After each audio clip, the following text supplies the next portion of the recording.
Good evening, everybody. That was a small video about a TiE Women Initiative. Very glad to see the women outnumber the men today. We have a great line of panelists who are going to be moderated by our very senior charter member today, Ashwini Deshpande, founder of Elephant Design.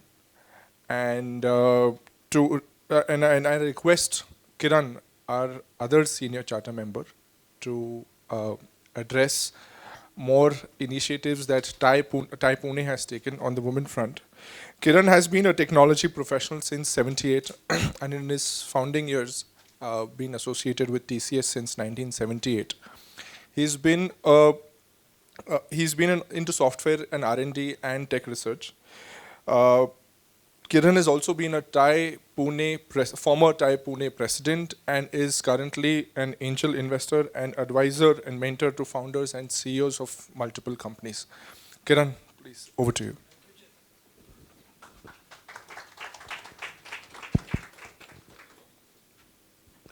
Good evening, ladies and gentlemen. I'm sure even if you paid a bit of an attention to the video that was playing, you probably know what TiE is all about. But let me sort of share with you things that some of us have experienced while being in TiE. The Indus Entrepreneur is an organization which is cutting across different parts of the globe, right from North UK all the way to Africa. Obviously, United States and India have majority of the entrepreneurs, and India is creating more entrepreneurs than graduates these days, looks like, which is good news. And women are participating more and more, and that's a great news, because I think that's where the hidden latent talent lies. This competition, I think, is about 3 years old. I think around 3 years old, and I'm very pleased to share with you, though I don't like to be regional, but we have 2020 runners-up, global runner-up, Parul. She is here. We have 2021 India winner and finalist, and we have last year's finalists. They all came from Pune. So, in fact, one of our global board members, Santosh, he was in town, so he stopped by just now, and he quipped to these ladies, कि यार बाकी लोगों को भी थोड़ा chance दे दो. But they are amazing. One of the things I've experienced is, I think 2 years back, the maximum number of PhD participation as founders were women in one of the TiE events. And I was very proud to see that, many doctors, PhD doctors were there. So that's good news. Just to give you some statistics, I think, let me see. Last year Pune had about 36 chapters, about 80 applications. What we do is each chapter creates finalists, people who go on the final round, and every competition has to declare a winner and a runner. That's the fortunate part, but a lot of people show up on the dais.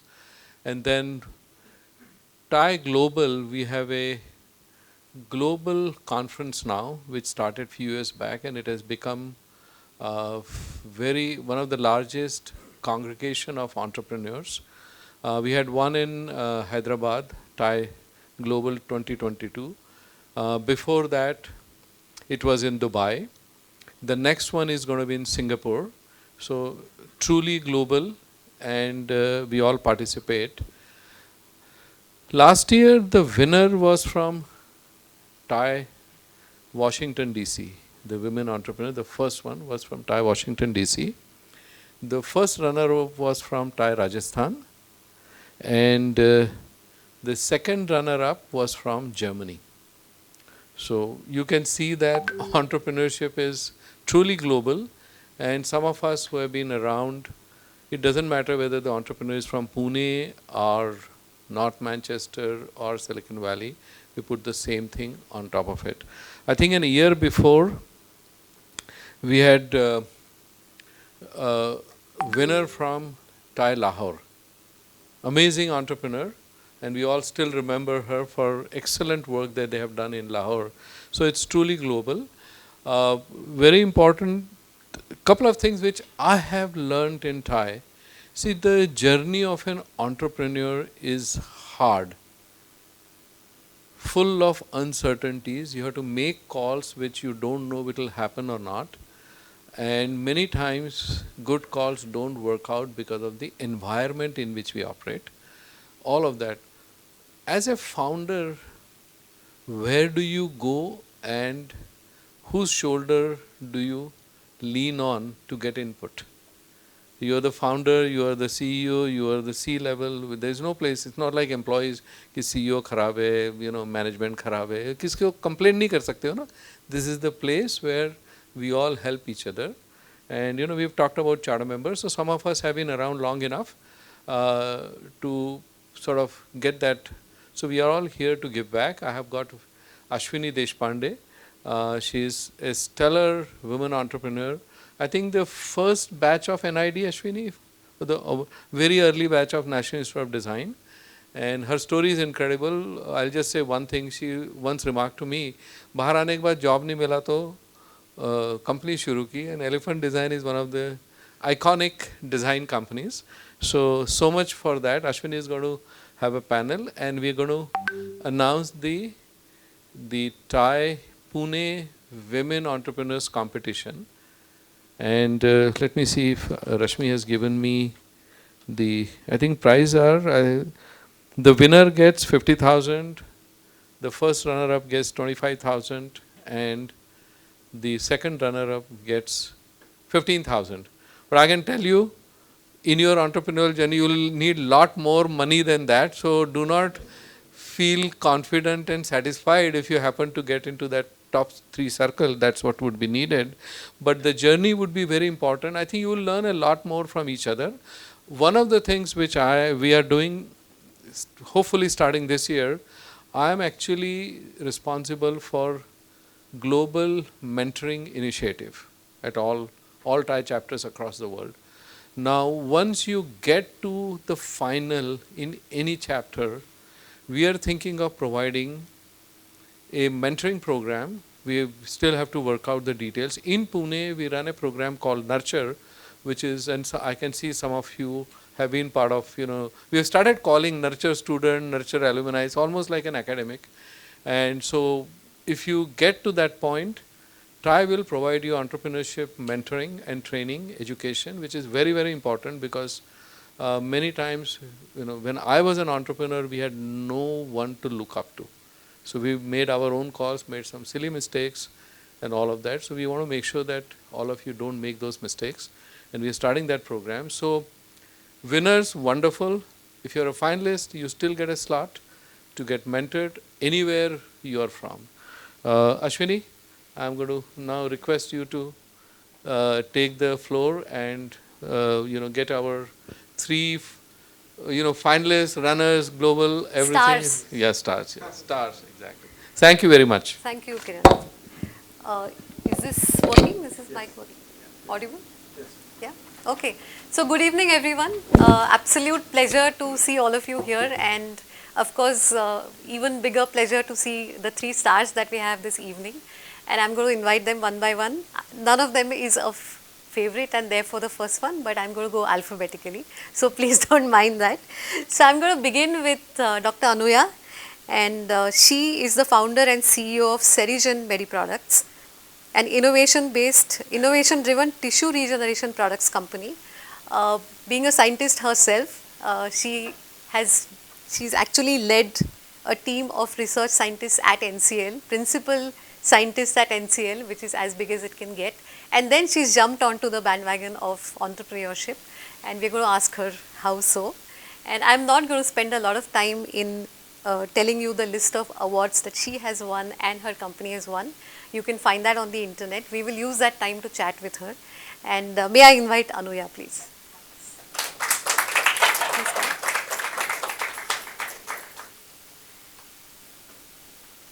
Yeah, I think it's all there. I'm going to invite Kirti now, Kirti Datar. She's the co-founder of CaneBot, and many of you would have seen her on Shark Tank. So I'm not going to do a lot more introduction. But what's really interesting is that she also has done a corporate job for a number of years, over a decade, and then jumped onto something which is entirely different in one way, but at the same time, she's also using her technology background to do something in the space of robotics. So I'm going to invite Kirti next. Please come.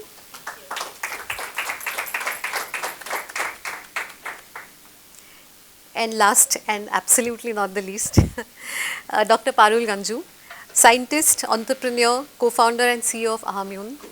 Again, multiple award-winning background. You just heard Kiran tell about what she's won. Global, of course, we are very fortunate that she's decided to have her startup in Pune. So please, Parul, please be here. I think you can sit there, then I can be here. Can we have a mic for them? So my request to all of you is that this is going to be an informal session. We are not a very large group. I would invite all of you to come forward, take the first row if possible. And anytime I'm asking a question and you want to add something to it, please just raise your hand. We can keep it going as informally as that. And I'm really looking forward to hearing so much from these three wonderful, dynamic and very, very inspiring people. So I'm going to start with Parul, you. Let's hear you describe yourself with 3 words.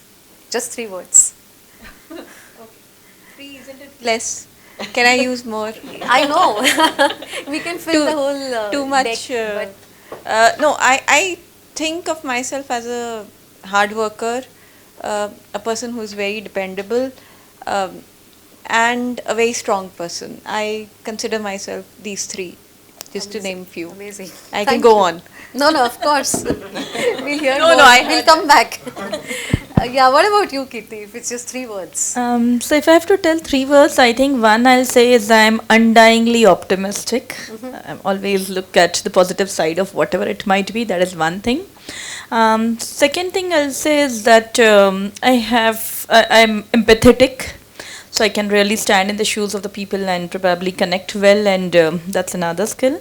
And one more, if I have to say, then I can say maybe competitive and go-getter, because that's what I strongly believe in. So yeah, those are the 3 words. That's great to hear. And I'm going to come to you, Anuya. 3 words. I know it's a tough question, but please. I know.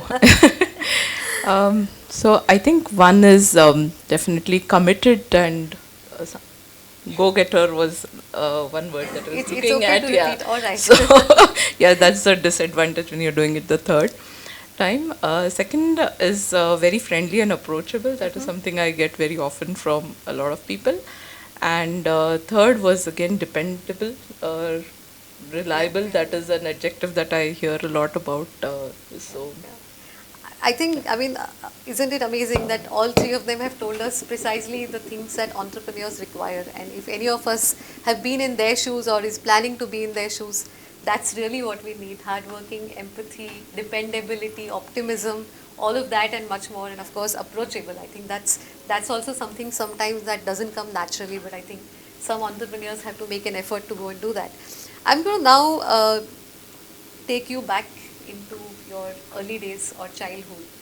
I'm always curious to understand when people decide to do something of their own. Does it come from some of their childhood memories? Is there something that has influenced? The families had some businesses, and is that what has reflected? So let me start with Kirti. How was it when you were growing up, and were you from a business family? How did you decide? Right. Actually, I was born in a Jain family, which predominantly are into business. But in my case, my father was in a government job. He was a judge, and he was in a transferable job. So I've moved places. I've moved schools every couple of years. So I think the way it has shaped my personality, I would say, in the early ages, I've become comfortable with unfamiliar situations and unfamiliar people. I feel home wherever I go. It doesn't matter whether I know people or not. And I think that that particular characteristic, as an entrepreneur also today, when I look at it, it really helps, adds a lot of value to it, basically. So that's something, how some childhood thing would have shaped up. That's what I would want to call it as. Sure. Yeah, I'm going to come to you, Anuya. What about you? Were there any people in the family who were in business? Yeah. Yeah, so I think I have had a very privileged childhood. I mean, there was a lot of emphasis on education, career, values in the family, and there was never like a gender bias. So I think always had an opportunity to choose what I wanted to do, what I wanted to achieve.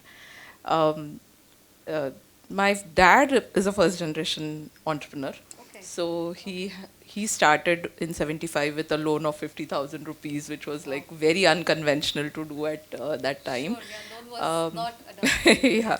So I think I always wanted to do something for the society, develop a product for the society. I have a lot of uncles and aunts who are into very social causes and support a lot of, it's always about giving back to the society and so on. But I was also very passionate about science. So I decided I wanted to have a very good education, and I focused on that in the initial years. But I think always doing something to give back to the society and also entrepreneurial or a business was always an option. That also never, I think, was constrained to take any decision. I mean, it was all, I've always had the freedom to do what I wanted to do. And I think that has been from the childhood, so that has helped.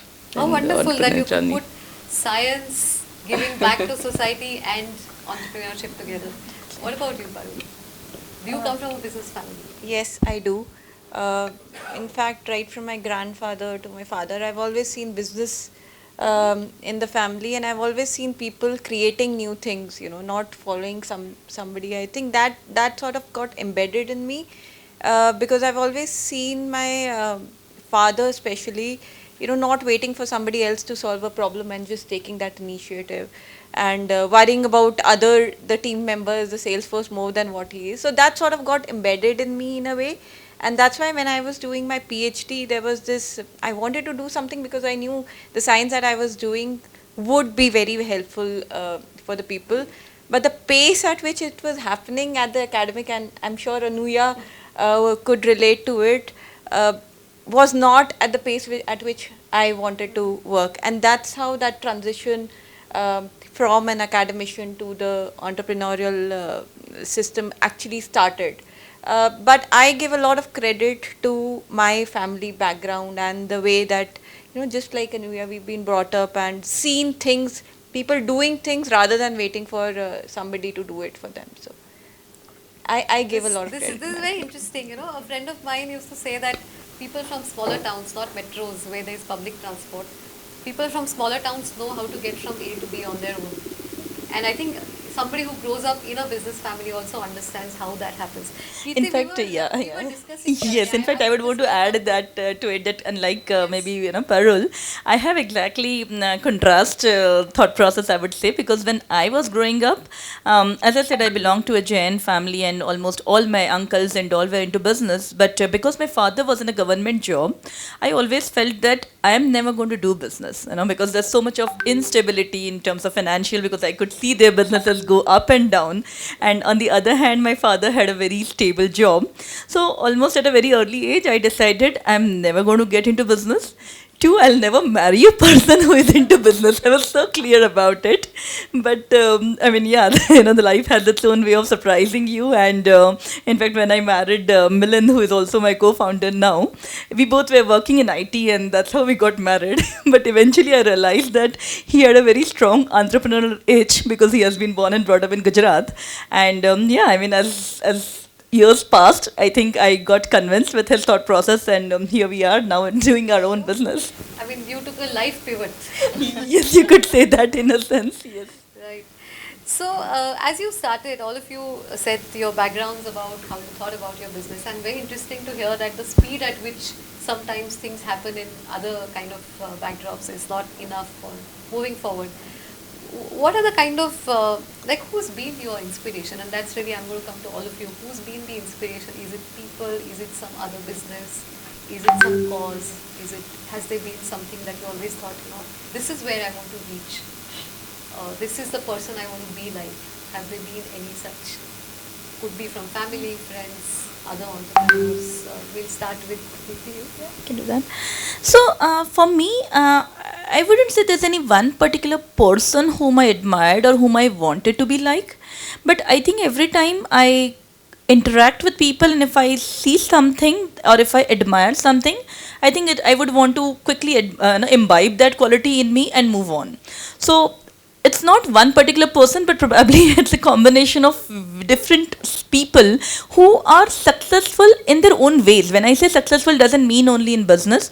It could be something, even a housewife who is probably the way she is treating her family, or someone in a professional corporate environment when we worked with. So I think it's a combination of different qualities picked up from different people we admire at different age of life or different stage of life, and I think it's a culmination of some of those qualities is what I have kind of imbibed.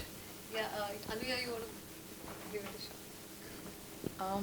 Yeah, I mean, very similar to what Kirti said. I don't think there was one person who actually, shaped that vision or had so much of an influence. But I think at NCL, in my professional career, I have a lot of people who have inspired me and who have mentored me, and who I think are responsible for what the company is today, what I am today professionally, or what we've been able to achieve.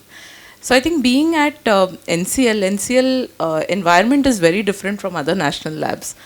We had visionary leaders like Dr. Masharekar, who very early on talked about commercializing science. I mean, he spoke about how Saraswati and Lakshmi need to, start talking to each other, and how patenting is important. So the mantra that he gave about patent, publish, and prosper.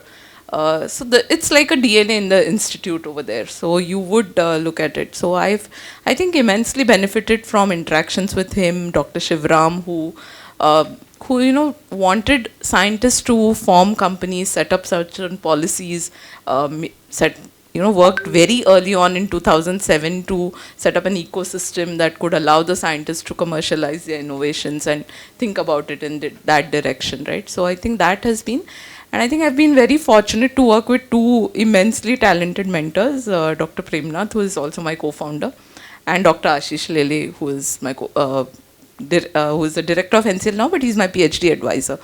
From both of them, I think I learned a lot about defining or choosing problems that you want to work on. How do you select a scientific problem to commercialize? I mean, the vision that Dr. Ashish Lele set up for me in 2010 is, today also the genesis of Serigen, and we continue to work on that vision. So I think there have been several people who have inspired and continue to inspire. So, Sure, how wonderful. I mean, you still go all the way, and now here you are, right? Yeah. From PhD to this. of course, here. Yes, Panu. My answer actually is very similar to, I don't think anybody can pinpoint a single person when you talk about inspiration, but as I said, my family has been an extremely inspiring and a supporting factor for me personally, because the strength that I talk about, it's all thanks to my family that I have been able to inculcate that.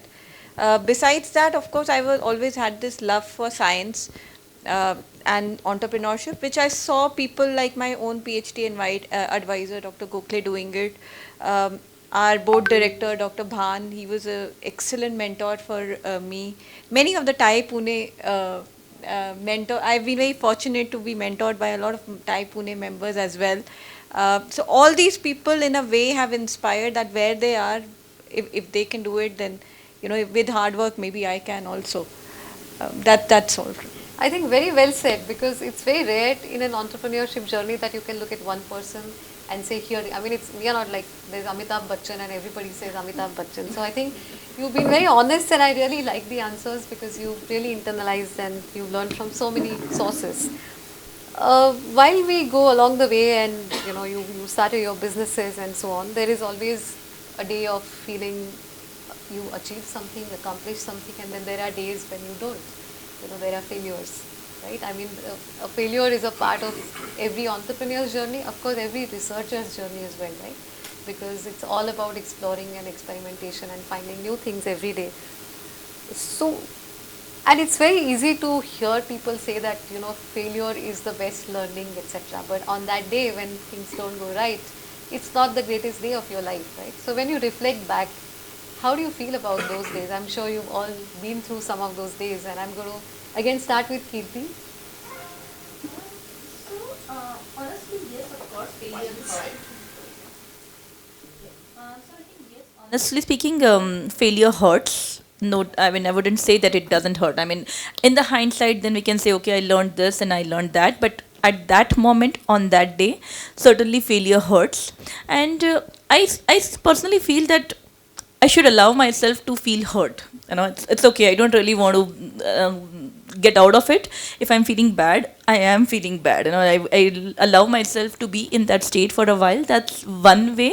And also, to look at the brighter side of it, I think few practices if we can have. I mean, for example, I personally follow a practice where I maintain a gratitude journal. So every single night I have to write at least 5 things that I am grateful for that happened in throughout the day. So over the period of time when we practice this, our brain is automatically conditioned to also look out for something positive that is happening throughout the day. Because at the end of the day, I have to be grateful for few things that have happened. So even on those days where some things haven't really worked the way we thought to be, but even on those days, something has really happened good. So shifting the focus or maybe realizing that, yeah, there's something good and something not so good happened today, I think that is something that helps us keep afloat. And eventually, as we go forward, always when I look in the hindsight, every failure comes with a lot of learnings, a lot of, I mean, that mistake is now done. That failure is now done. At least I have crossed one more hurdle. Is another sense of feeling that comes through that. Sure. I want to tell us a failure pinpointedly. Tell me that this happened and you still looked at the brighter side. Shark Tank, let me tell you, going on a national television, and the funny part was we were in season 1. So when some of us who went there for the shoot round, we didn't even know how it is going to get telecast, what is going to get telecasted, because the actual interaction happened for 1 hour with sharks, and the telecast was only for 10 minutes. And at that moment when the shoot was happening, we knew we didn't get the deal. But we didn't know how many others didn't get it. We didn't know what exactly is the pattern. We thought we are the only ones who didn't get the deal on Shark Tank. And now it will be telecast on the national television. And everybody, my family, my parents, everybody knows that, okay, we haven't made it. So yes, those are the kind of moments that hit you hard, because given the fact that, whenever failure is at a public platform, it kind of hurts you most. But at the same time, even today, I am absolutely grateful for that entire, I'll say, the instance of my life, because the lessons that we learned on the Shark Tank, though we didn't get the deal, probably the kind of feedback that we got from sharks, that has helped us save maybe couple of years and few lakhs of crores of rupees, and then probably would have realized it. But at least I got a feedback early on and you could do the course correction, and I'm really grateful for that also today. Sure. Thank you. Thanks. Parul, you want to tell of some instance where there was a failure and you moved on? So, there have been so many failures, I can't think. But what actually helped me overcome those failures is my PhD journey. You will not find more failures in anybody's life than a PhD student's life. You're working for 3 days without sleeping and with little bit of sample, and that sample falls off. What more biggest failure? And that's human sample. What bigger failure? You will not get that sample back, right? Papers getting rejected, like 13 times you send the same thing over and over, convincing people. I think all those, that learnings from my failures in my PhD is what embedded me. ठीक है, हो जाएगा. अभी नहीं तो कल, if you don't give up, then things happen. And I have seen that here also. We have gone through as a company, just like any other company, there are valleys of death, right? That's a very common word. I don't think anybody who's been in a company can say everything has been smooth. We have also gone through it. There were times that there was a cash crunch in the company. But incidentally, when I spoke to my team about it, I found that they were so supportive. And that was the strength that I got. I got the strength from my team that, okay, this too shall pass. Sure. That's what I learned, that when you work together for a common cause, things do work out. And when you have the passion and a good intention, then you somehow people around you help come and help you, and things work out. But the only, I should say, just never give up. That's all. That's all I've learned from my failures, and it'll work. Sure, I think this too shall pass is the mantra for anything that's new. So yeah, Anuvay, you want to add something? I think they have covered most of the points, but so failures, I think, are part, highs and lows are part of an entrepreneurial journey. I think there is never a dull moment, and that is what makes it exciting and interesting and such an enriching experience. So I think for failures, in our case in 17, 18, so we were already 3.5 years old. We had several BIRAC grants by then. We were supported only through grants. It was we had put in our own funds, and I think we talked to about 30, 40 angel investors and got rejected. So it was very difficult to raise funds at that stage, because we, of course, I mean, we were at a very early stage. We didn't have complete animal studies, so safety was not established. We hadn't sufficiently de-risked the product. Right. And a lot of angel investing in India comes. So I think at that point of time, like both of them mentioned, it was basically being persistent, being patient about it, um, working on the feedback. That helped a lot. I mean, and there were several reasons. It was also to realize that it is probably not you doing something wrong. It's just that the ecosystem is not there to support you. So biotech innovation was picking up in that time, right? There weren't so many biotech entrepreneurs. A lot of HNIs whom we talked to were from an IT background. For them, understanding a medical device space, what it means to commercialize a medical device innovation, was something that they didn't understand. Software gives you much faster returns. This had a much longer gestation time. It's a much higher risk. It's also the fact that it is either a success or it's a complete failure. There's never a mid path that you see in biotech. So understanding all of that and working on it continuously, but just showing up every day and being there, that's what makes the difference. Just being perseverant about it. And I think finally we found our two angels, but it was a tough time for us as well. Sure. By the way, you just raised around, so congratulations. Just recently, right? Just a week ago. No, and this time it wasn't so difficult. This time we had to refuse people that we are already oversubscribed. So I have to have a conversation with Anuya separately on this. You must. I think she said they are in the early stage. Definitely it happens, but trust me, it happens at the late stage. so I have to have a conversation separately.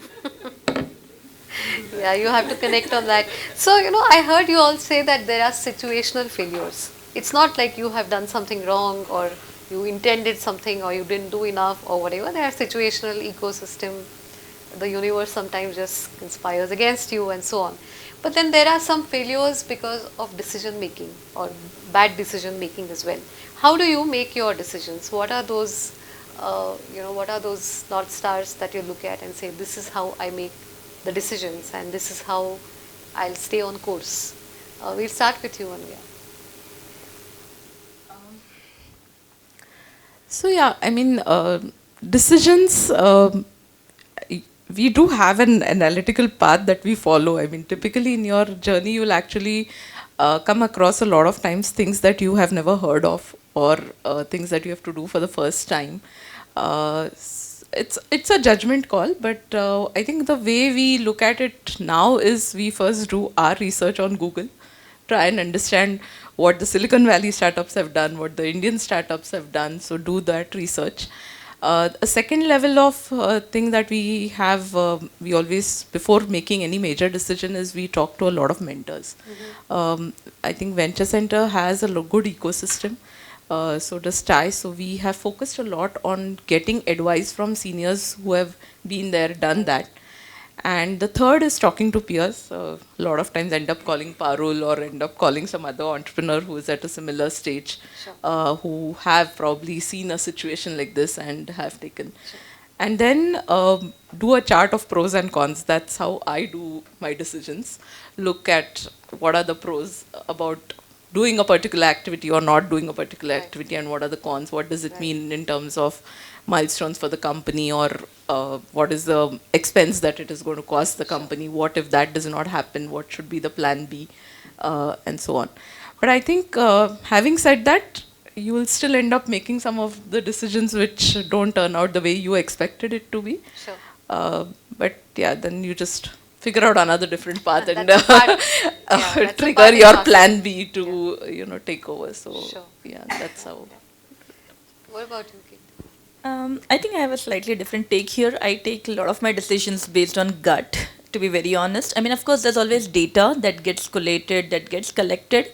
But sometimes, I think as an entrepreneur, even when we have enough data, if my gut says me to do something otherwise, I think I as a person want to go with my gut more than the data and at such moments.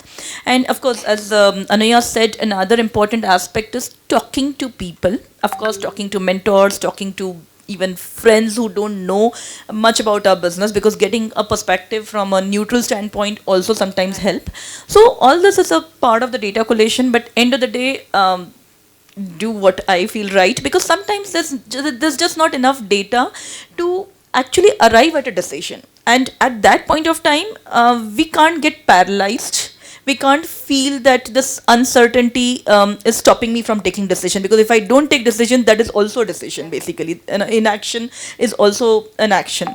So from that perspective, I think over the period of time, the risk taking ability has also increased, and I think a lot of my decisions beyond data also comes from gut actually. So yeah, I mean that's the way I look at it. That's a great, honest answer. Me now? Yes. Mine is slightly, it's basically a mixture of head and heart. Just for the sole reason that I can't afford to be impulsive for decisions which affect the company. It's not only me that my decisions are going to have an effect on. And that's the sole reason why, just like Anuya and Kirti, we do our own research. But for us, I mean, me personally, I look up to the people who have done their talk to them. Ultimately, decision is mine, but I want to be sure of what, and I take responsibility of that decision, and nobody will force me for doing that. But yes, I tend to take a judgment call based on a very balanced approach of my head and heart. So Yeah, they say that what sets entrepreneurs apart from the ones who don't have their own enterprise is the kind of time management and decision making. So I want to come to time management now, and I'm like I had promised that I am not going to ask any questions that pertain to how do you manage balance, etc. I think we passed that. But I really want to know how do you really manage your time, because all of you are not only just doing one part of the business, but you are handling so many aspects. Literally, any other mature company would have 5 or 8 or 10 people in place of what you all are doing by yourselves, which includes fundraising, which may not be your expertise, but you're doing that, which may include HR and team management, which may not be your expertise, but you've learned it. So how do you manage? How do you decide what is urgent, what is important, what is the trade-off?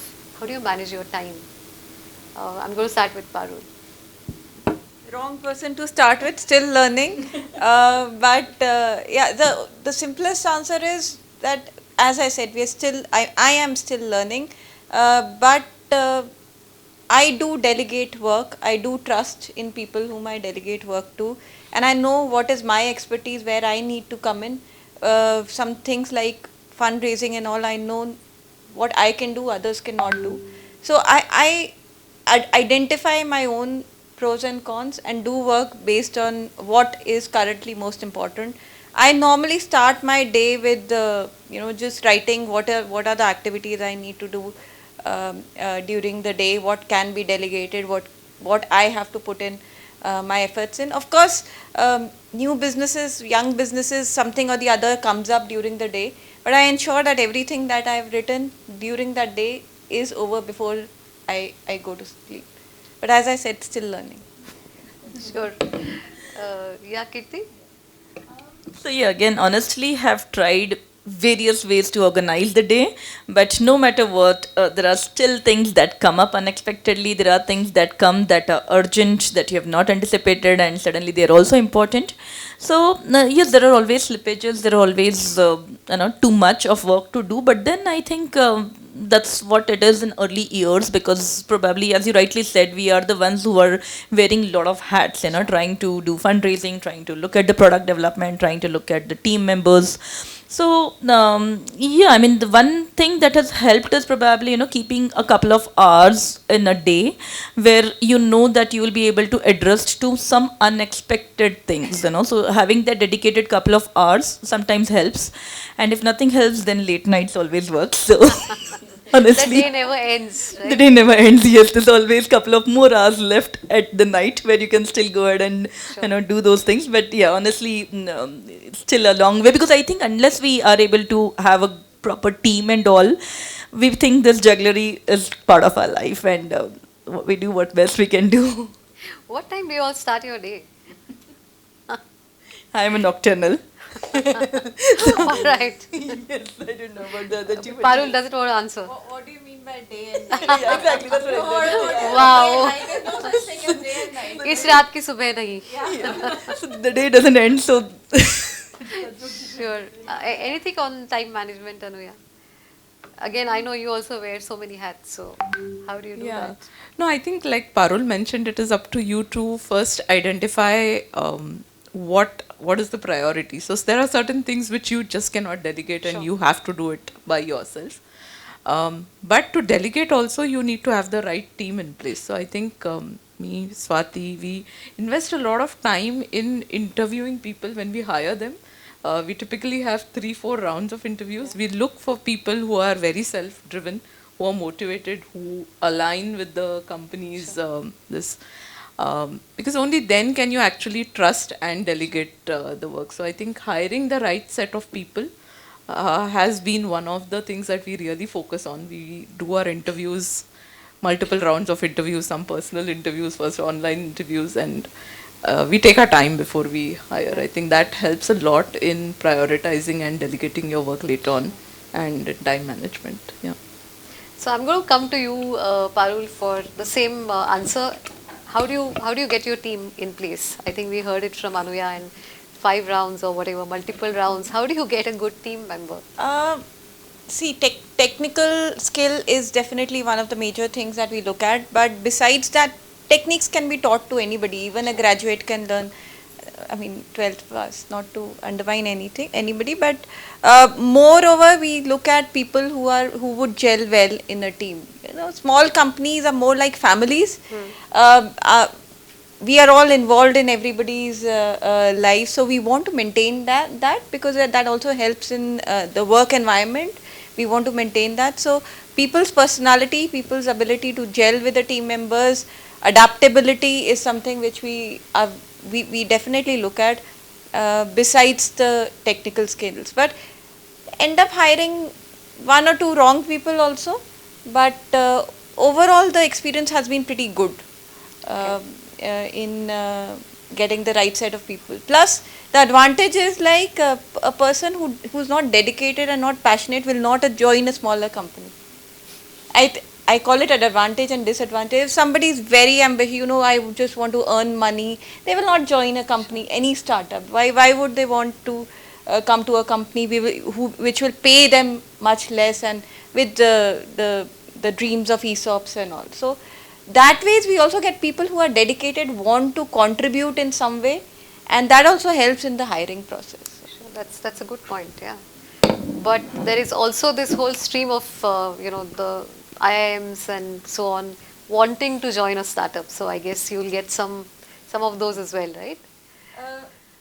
I hope that time comes very quickly when we start the marketing and and the sales thing. Right now, it's still in the human trial. So yeah, Some time away. some time away, but let's But see. it's Then gonna we'll happen. reject them. Yeah, how do you choose your team, Kirti? yeah, so I think what you mentioned, Ashwin, is right, that we have been a little fortunate on the hiring side, I'd say, because Milind has been in HR and he has a huge network and hiring capabilities, and two, also as a personal brand, we are, always trying to be little, I mean, it's a point and suggestion I can give to all founders, that we are generally very vocal about what we are doing, why we are doing on LinkedIn and such platforms. And that kind of, that kind of attracts a lot of people, because especially the people who are also having a similar kind of thought process, or they also feel for the cause that we are working towards. I think that naturally attracts people. And as you said, in fact, one of our CTOs was working with us. He has worked in a large multinational IT company for 20 years. Of course, we could never afford his salary, but he agreed to join us on ESOP basis and at a very minimum salary. So that way, yes, have been a bit fortunate. But also, having said that, as a founder, our expectations, I think, are a bit too high. So I think we're never happy with anyone apart from ourselves. So that is a roadblock also in the way we probably nurture our team and all, because we're never happy. But time and again, we keep on reminding ourselves that yes, this is mental block that we as a founder have, that we have to be extremely productive, or we have to be result oriented, because end of the day in a startup, result matters. It doesn't matter how many hours of work you have put into it, but at the end of the day, did you move the stone or not? So so it's a mixed feeling, I would say, for us. Sure. So my next question or discussion is naturally around what I just heard, which is all of you do so many things for your startups, right? So what do you wish you were doing more of? I'll go with you, Anuya. What do you wish you could do more of? And it doesn't have to be only professional. You could, choose to tell us about personal part, professional, academic, or any which way. What do you wish you had more time for, or you're doing more of? I think in the professional, I think I wish I had more time to focus on the product development. As much as I like doing the science and this, I don't think I get that time to spend in the startup. On a personal front, I do enjoy painting a lot. Okay. But I don't find that time now. So I try to keep that time aside for at least once in a month. I try to do something. But yeah, I think I miss that. So, lot of things actually, because there's so many things that we are not able to do. So, one thing, of course, traveling, because we are passionate about it. But more importantly, I think so also the kind of socializing. Socializing, when I say, I mean at the family level, at the friends level. I think most of our friends are now entrepreneurs. Most of the socializing is around other founders, mentors, etc. So, though we call it socializing, but that's also too much towards work, and there's very little time that we can actually spend with friends. Which is casual, which is not business.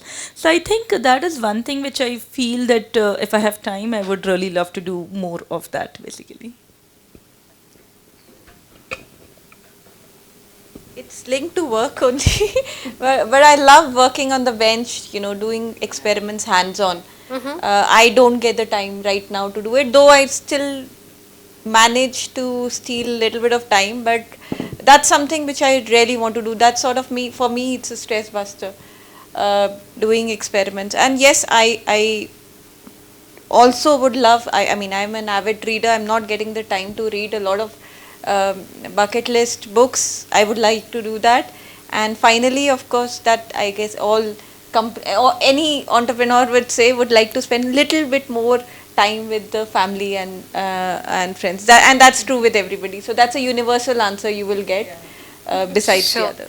So I mean, my only wish for all of you to get more time to paint or socialize or read or whatever that is, and I'm sure that will happen at the right time. Is there something that you think you have a hack or a tool that increases your productivity? It could be a meditation in the morning, or it could be just looking out of the window at some trees, or I don't know, whatever. Is there a hack that you feel that refreshes you and helps you get better productivity? Parul? For me, I mean, while working also, I just like to switch off, just put something in my earbuds and all, and just listen and then do my work without listening to anything else. That for me helps increasing my productivity. Just being alone and not listening. That's So what blocking out any other noise. noise. Uh, and there's always something or the other going on, right? When something is very important, I just block off, focus on that for at least an hour or two, and then I come out. And then I realize I feel fresh also. So that's what from my What music do you listen to? anything. I mean anything and everything. If I start from Beatles to Sufi to even the random Bollywood songs. It depends on the mood. That sounds like my playlist also. I like that. Yeah, you just start and just shut off. That's all. Great. Kirti? I think what recharges me, I would say, is basically sometimes it's important to disconnect. That's what I strongly believe in, and we're fortunate in that matter that my spouse is my co-founder. So there are times when we want to disconnect, we actually disconnect. We'll just probably lock our office home and go to some natural place, spend some time away from city, and that's when we are disconnected. Maybe that's the time when we can really think through. We can readjust our compass, I would say, because sometimes you're just running, and you also probably lose a sense of direction. You don't know if you're really running in the right direction or just running, because the pace is so fast and day to day things that are happening, that every now and then I want to kind of take a pause, step back, and think that, okay, is this the direction in which we want to, because there's so much changing. It's a dynamic world. Business is changing, outside environment is changing, a lot of things are changing, and if we don't re-evaluate our direction every now and then, probably we might end up somewhere we don't want to be. So I think for us, disconnecting and kind of spending that time away from work or home or city, whatever I call it, and thinking or discussing in a very open environment, as I said, because my spouse is also my co-founder, so that really helps us. I mean, that's an advantage I think we have, and that I think that's the way I look at it. Sure. Is there any hack, Anuya? So, like she said, I think nature is one really good stress buster. So, at least in NCL and Venture Center campus, the campus is very beautiful. So, in NCL, in my office, I had to just look out of the window, and there was a nice jamun tree where various species of birds I could see. So, that used to be really good to just spend 10 minutes with a cup of coffee looking outside of the window. That was the best stress buster. And like Kirti, I think we also take, with my family, I generally take weekend breaks, very close to Pune, drive for an hour or something, but I think that really, the amount of oxygen that you breathe in that 24 hours changes the mindset. It really helps. We still have that around us in Pune, and we got to preserve it. Correct. We got to preserve what we have, the Veda Tikri and so on. So I have some very specific questions to each of you now. And also I'm happy to invite questions from any of you later. But I'm going to start with you, Kirti. So, getting this whole entrepreneurship bug along with your life partner, with the kind of business that you are in, doing it with him is something that's easy to comprehend because you work together and you've been together for a long time. But doing something in an area which required much more than the expertise you had, much beyond that. How did that happen? Actually, it just evolved. It didn't happen overnight. It was a journey, because when we started, we didn't think where and how it will go forward. Things kind of evolved, and I think one very peculiar thing is that, I mean, I don't relate myself to my educational background or my career. I think I have a very fast brain. I can learn anything. So tomorrow, even if I have to go in a completely different field, I think I can read a bunch of things, I can understand, and I can probably adapt and learn new things very fast. So that way, it was never a very, I'll say, it was not a very big jump or something. It was always a gradual and incremental journey towards what we are building today. I mean, as you rightly said, we worked in IT, and we didn't have any background with farm or sugarcane or what we're working in. But I think it's just curiosity, it's just willingness to go into detail of any particular subject, talking to subject matter experts, trying to acquire those skills. I think it's a part of a continued journey, and that's the reason actually have also been able to evolve, have also been able to pivot whenever there were roadblocks. So I maybe think that having that ability to learn fast is something that that just helps. So if you were to do something differently now, let's say a tough day in your life, like you said, Shark Tank, would you go to Shark Tank again, and what would you do differently? Um, if specifically Shark Tank, I don't know, but if I have to go back and do something differently, I think yeah, I mean, so again, looking back at all the failures, all the mistakes I've done, I think each of those have made me smarter than what I was earlier. So now if I have to walk back that path, I am sure I'll prevent or I'll avoid a lot of those mistakes, because sometimes you're just too naive when you start. You just have dream. You really don't know the method. You don't know the process, and you think you can achieve what you want to achieve. But having walked that path, there are a lot of learnings and experiences, and I think that is what makes us probably wiser as we go forward, because it's important that through each of those failures, those learnings have been imbibed. It's not that they were failures and we blamed someone outside of ourselves. We knew that every failure, I fell short of something, and whatever I fell short of, now I know that I'm never ever going to do that again. So I think that's the Yeah, I mean, that's one thing I remember from your Shark Tank episode. Both of you never lost your smile, never lost your calm. That was just simply amazing.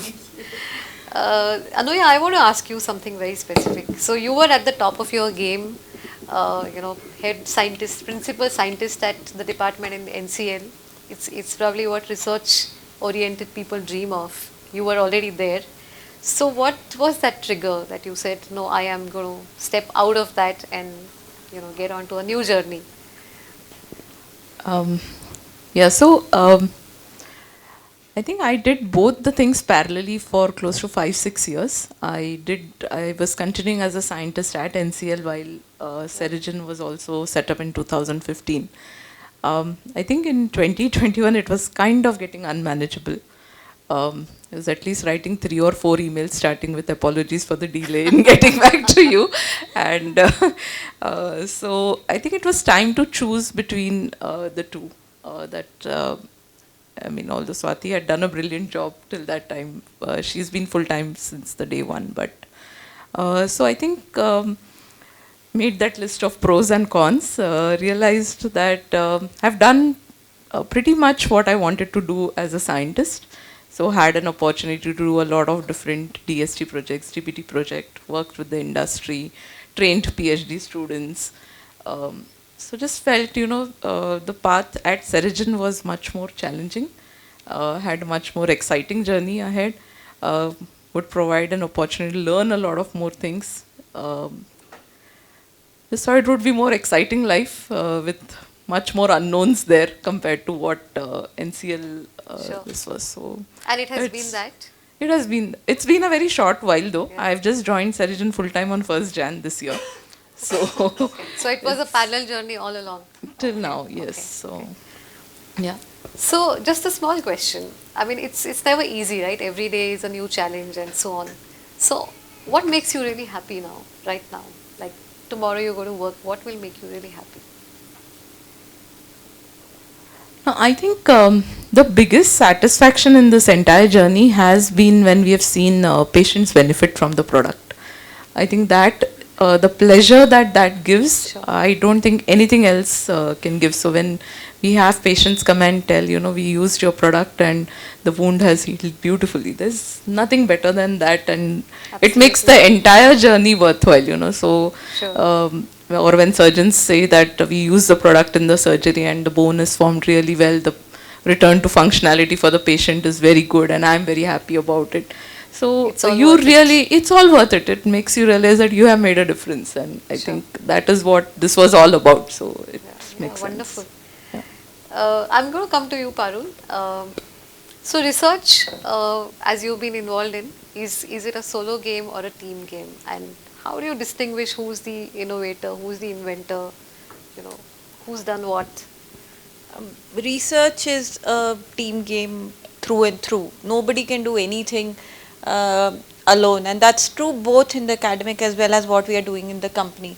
Uh, because if you want to, especially in a company, if you want to take a product out, there's so many steps, so many processes that one needs to follow. I'm just giving our own example. We need a chemist, we need a like I bring skin biology background, my director brings chemistry background, my biology head gets assay development background. So it's all together, everybody's brain that actually works on one problem, trying to solve it, and that's what research is all about, especially if you want to take something out into the market.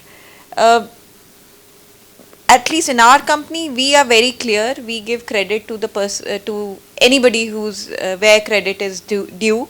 The idea might not have stemmed from my mind. So whomsoever, so for example, we have a lot of patent driven research. We give first author to whoever the idea, whoever is the person who works on that idea, and we are very clear about it. We are very transparent with our team about it, and as I said, everybody knows that ultimately their goal is to take something out into the market. So everybody is working towards that.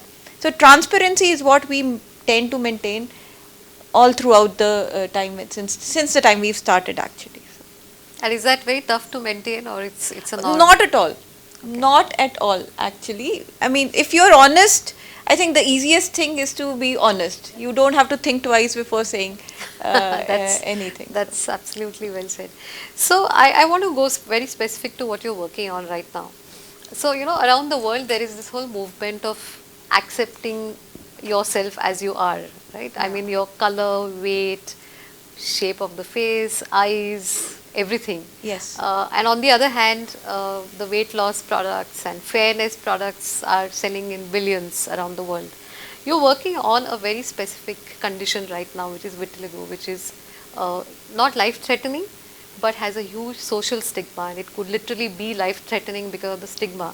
So how do you sort of process all this, and what do you do besides, of course, trying to improve and find a molecule to improve this condition? What else do you do so that this whole stigma and everything else So is I looked after? personally am a big believer of accepting yourself, you know, body shape, face color, face shape, whatever.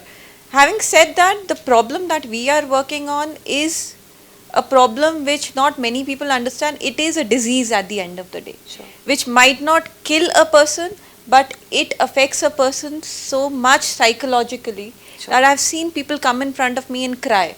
Not because somebody else is telling them that there's a problem in them, they themselves feel that thing, right? You know, depression is such a huge problem. Nobody, what goes on in the mind of a person, you can't stop. Right now, these people, they actually live a life of fear because of the unpredictability that the disease brings with it.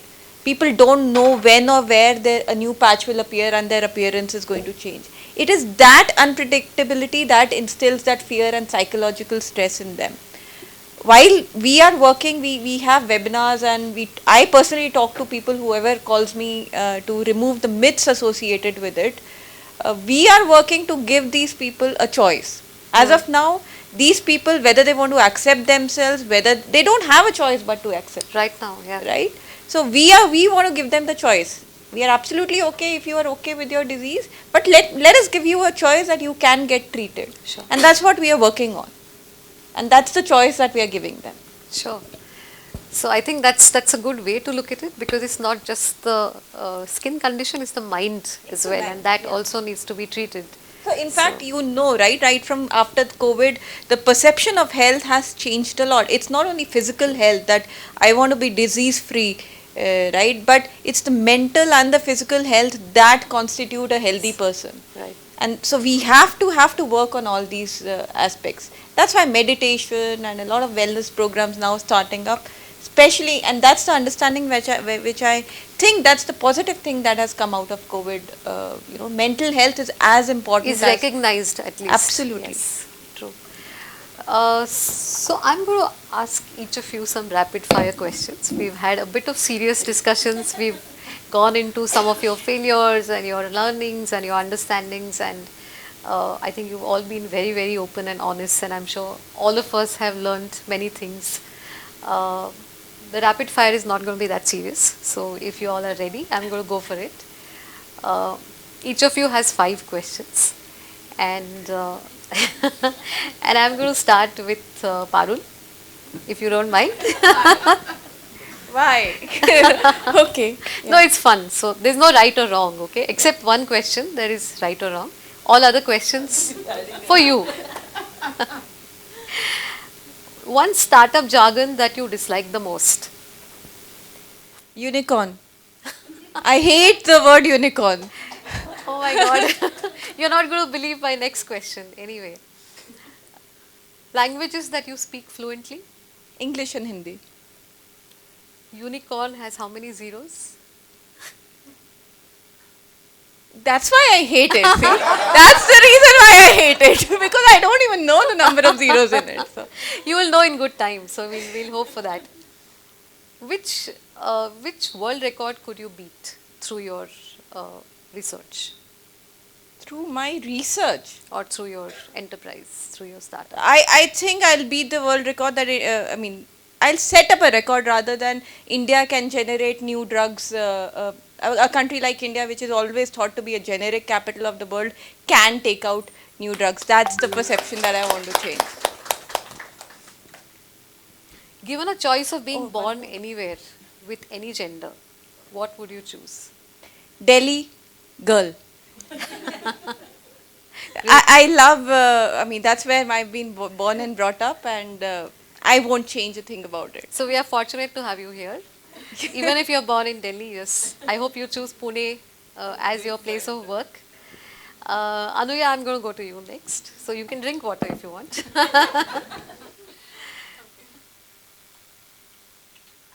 Again, you have 5 questions. One word you will never be caught saying. Never be caught saying. You can say it, you will not be caught. This is rapid fire. Just go quick. No, I don't know. No, can't answer. Your favorite productivity app? WhatsApp currently.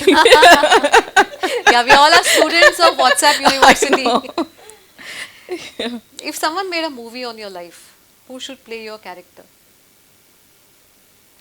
Priyanka Chopra. Wow. No less. I would say Anuya. She should play that character. Nobody else can. What is your silliest mistake? Silliest mistake. There's several every day. I was just telling Swati today that while getting into the elevator last time for the TiE this event, there is a bar that you go through, and I couldn't find the entry to that, and it was just a way to go around it. That's nice. I have a same question as Parul. Given a choice of being born anywhere with any gender, what would you choose? I think Pune, India. And girl. Thank you. Kirti, you are ready for your 5 questions? All right. One word that you use the most? It's okay. No matter what happens, I'm like, it's okay. Something drops, Wow. something goes wrong, and I'm like, it's okay. Do you have a favorite woman entrepreneur? I don't have any specific, but yes, of course, we all admire a lot of, especially, I don't know, I don't want to name any one particular thing. I would want to give it a pass. Okay. Your guilty pleasure? Sleeping till 10 o'clock in the morning. So, yes. Okay. What do you think you can change in the world?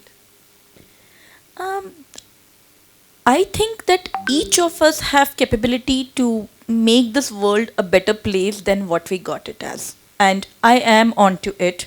Every single day, even in the business, when things work, things don't work.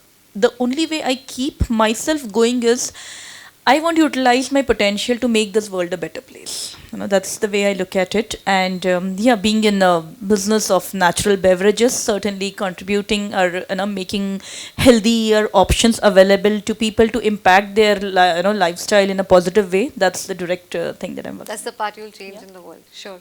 I have a slightly different question than the other two because the answer is getting predictable. Uh, so, given a choice of having any co-founder in the world, who would you choose? Of course, I know Milan. he's here, No, but no. be I would honest. still choose him by all means.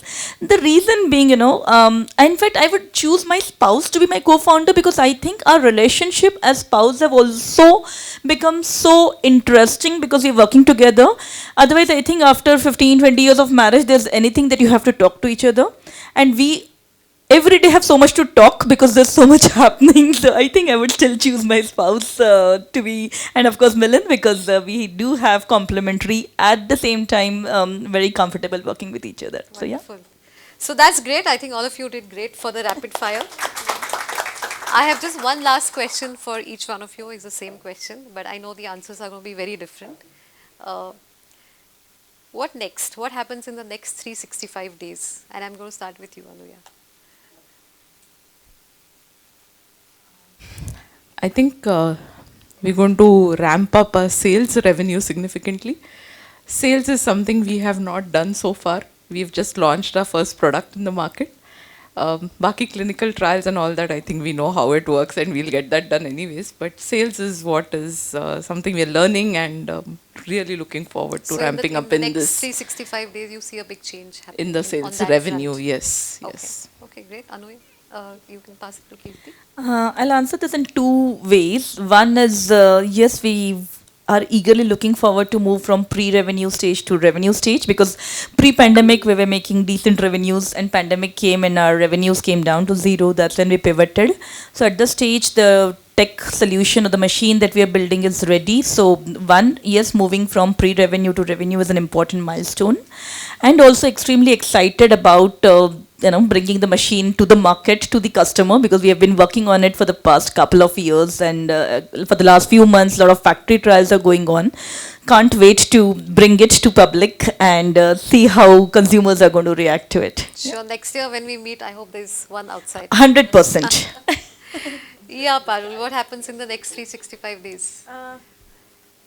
The world will see that India has a new drug candidate for vitiligo. You.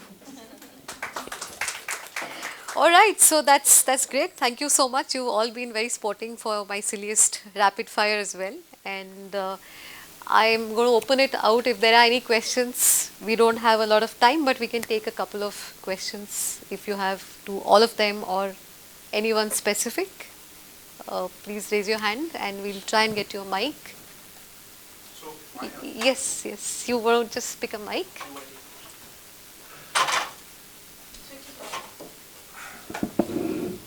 So my question. This is okay. Yeah. So I have a question for Parul and Anuya. Generally, in the VC world, there are less companies that are funded which are women-led. Overall, the trend, and out of that, I mean, in biotech especially, the number of companies that are funded are marginally in the single digits. How difficult for both of you have founders, both of you have investors and some very highly reputed or well-known people. How difficult was it to get these people on board? How difficult was it to raise money, being a woman-led company in the biotech space, which has such high uncertainty? So, I mean, if you can just run us through the entire journey from your perspective.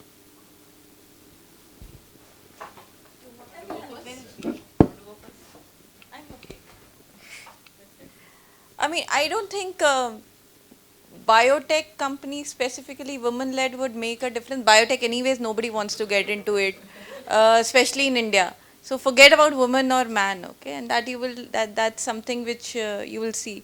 What helped us personally is the credibility of the team and the people that are associated with us. Nobody looks at only one person. It's a cumulative set of people who are advising, who's the founder, co-founder, team members, the science behind it. After the set team, then the science behind it, the credibility. Again, it all comes down to credibility of the people who've done it before, which for us helped raising that money, that initial set. After that, of course, just like Anuya, we spoke with 100 people, 3 come in, And the only people, especially now coming to the woman aspect, if a investor thinks that makes a difference between a woman and man, they will never come in. So only people who really don't care whether the founder is woman or man would come in a company, in a biotech company, and you'll actually you'll see science is a field where you see more women as compared to men. In fact, there are a couple of other very good startup companies, women led, and biotech queen is Kiran Majumdar Shaw. So science I see that as an advantage for science. But otherwise, biotech, no investor wants to get their hand dirty in India, for the lack of a better word. Yeah, like I said, in the early stages, we did have a lot of problem raising funds. The people who also invested early on in the company were, for two reasons they invested. One is they had that extra money which they were willing to, give, and they thought that more than anything, this was a social cause for them, that they're supporting something in healthcare which is going to be good for the society and that kind of thing. The one of our early investors is also a lady who is passionate about women entrepreneurs, who herself is a woman entrepreneur and wants to support women in the field. So she consciously invests in women-led startups. So I think that is a trend we have seen even in this round. We have people who have come in because it's a woman-led company. And we have also had people invest in the company because we have a product for breast cancer, which is a woman healthcare product and something that is focused only for women. So I am seeing in this last 3-4 years also that change happening where people want to support women this. Post-COVID, I think there has also been a lot more focus on healthcare and biotech, and I see that difference. I mean, I don't know what is Parul's experience, but at least from 2018-19 to what the way we spoke to people and what we heard from people this time was different. I mean, there is much more focus on understanding healthcare, want to invest in healthcare, do want India to have your own manufactured products and not rely so much heavily on importing medical devices globally. Even surgeons are now more open to looking at Indian products, so they are willing to support India-based products provided they have the right quality as what the imported devices have. So, but we have not raised VC funding yet, so I won't comment on that. Come back to you on that experience later. There was one more question. Yeah. I have a question. So, each of There's the mic. it's on? Yeah.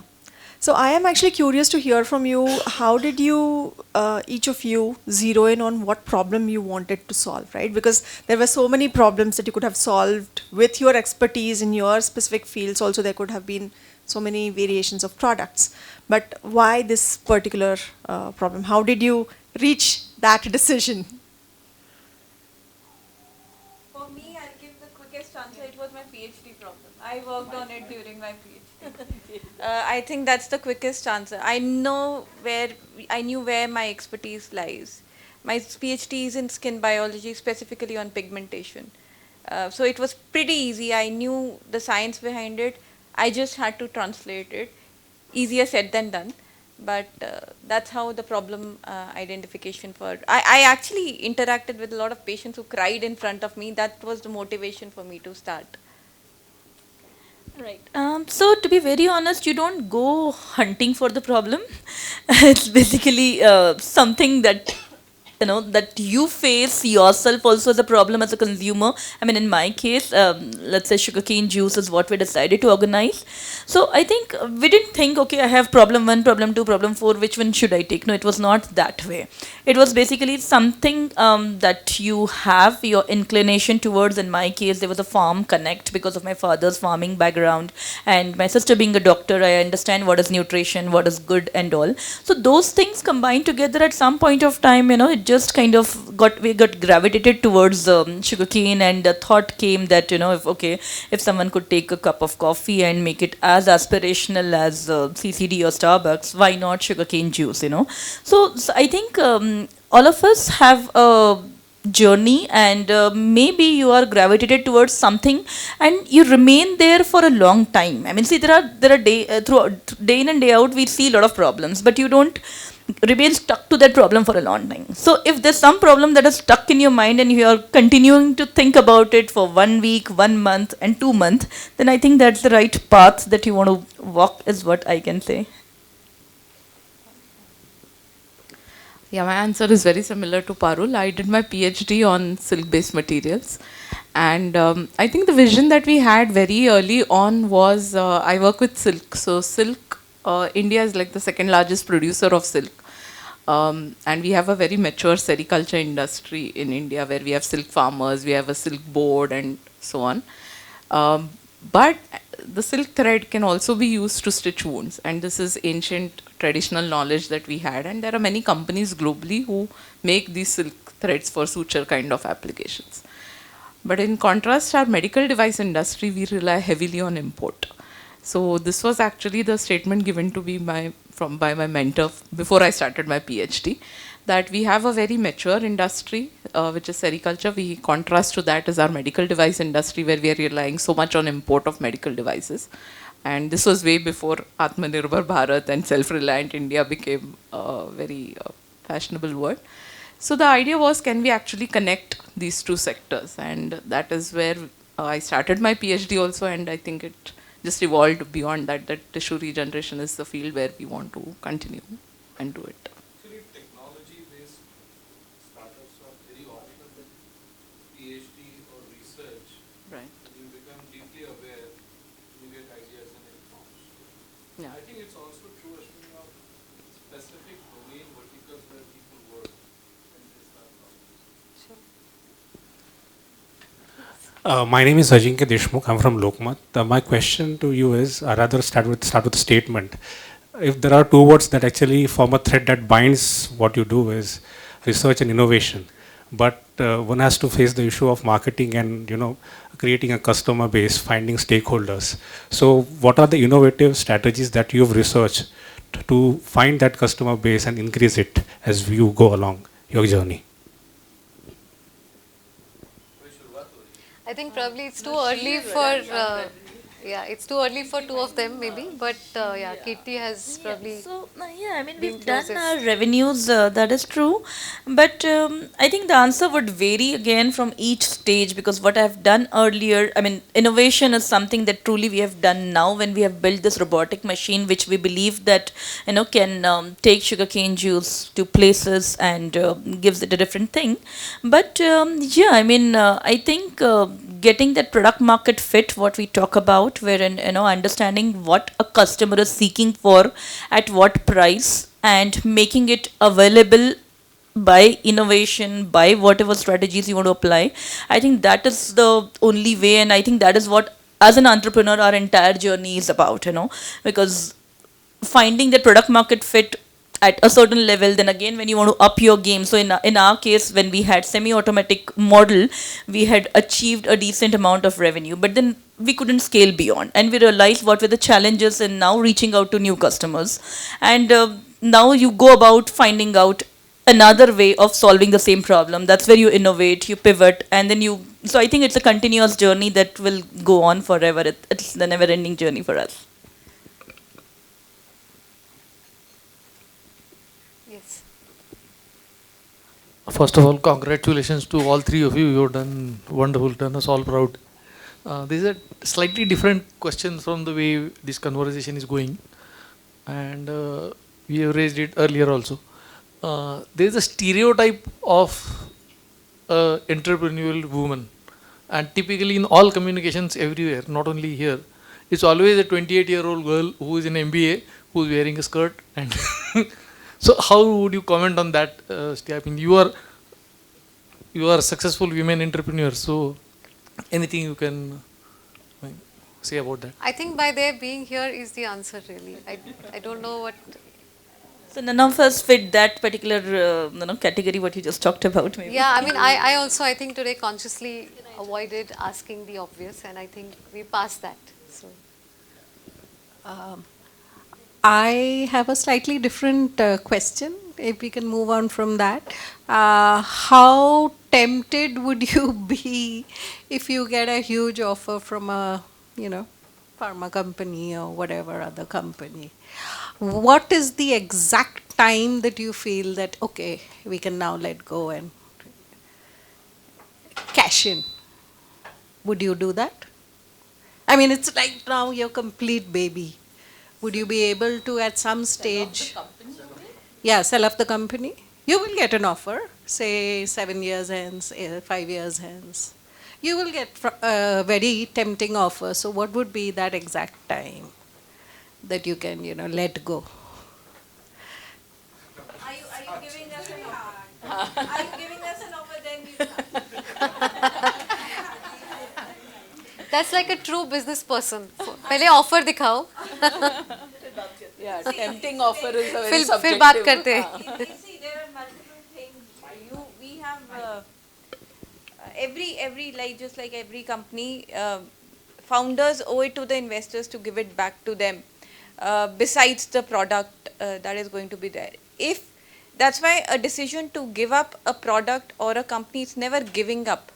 Right, you will ensure that whoever is taking it up will take it to the market, and that's a decision because all of us that we are doing is for the people. However, there is a balance. As I said, we have to also give back to the investors who came in at a time when all that we had was an idea. So it's a very balanced and a tricky situation which only accumulation, I mean, a lot of people will sit together, decide on it, contemplate the offer.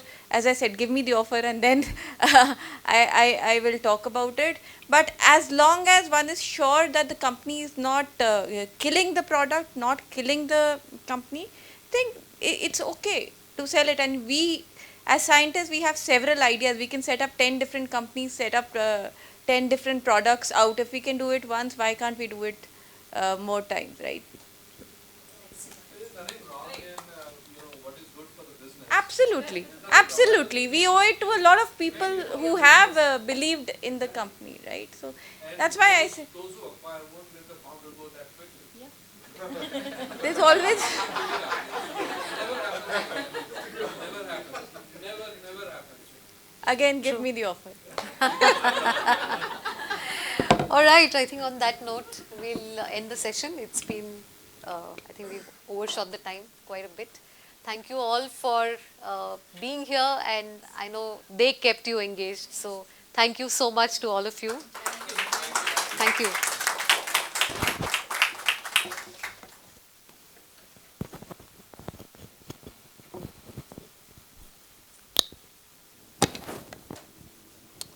What an inspiring session, right? So I'm at the crossroads, and I suddenly started missing the all the chaos at the startup. So it was inspiring for me. There is lots said already, so I'm not going to say much. I think it was I would say there were 4 stars here who inspired us today. Ashwini, thank you so much for bringing out the entire story in such a short time. I think you asked fabulous questions. And all my friends here, they said a lot of things, right? They said all the, recipes for successful entrepreneurs: hard worker, dependable, optimist, empathetic, competitive, go-getter, approachable. But I have to say, one thing I observed, whatever stories they told about themselves, I have to say these ladies have so much gratitude to what they have received since their childhood, and that's why they are where they are. And secondly, I would say they were very, very authentic. It doesn't matter what you do. I think that authenticity, I heard from all of you, I think that's what has made you successful and will make you more successful as you go forward.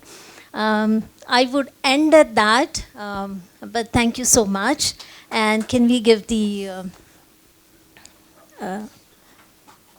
just a little thank you to all. Would you give? Rashmi, do you want to come? Or Kiran? I do it many times. Yes. All right, Chetan, go ahead. So, Parul?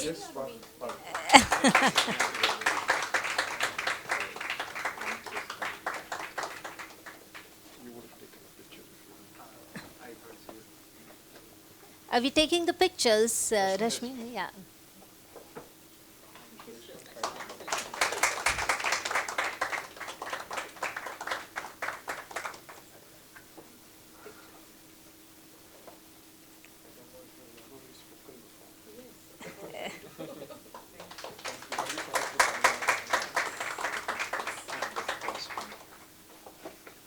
Let me come over there. Yes.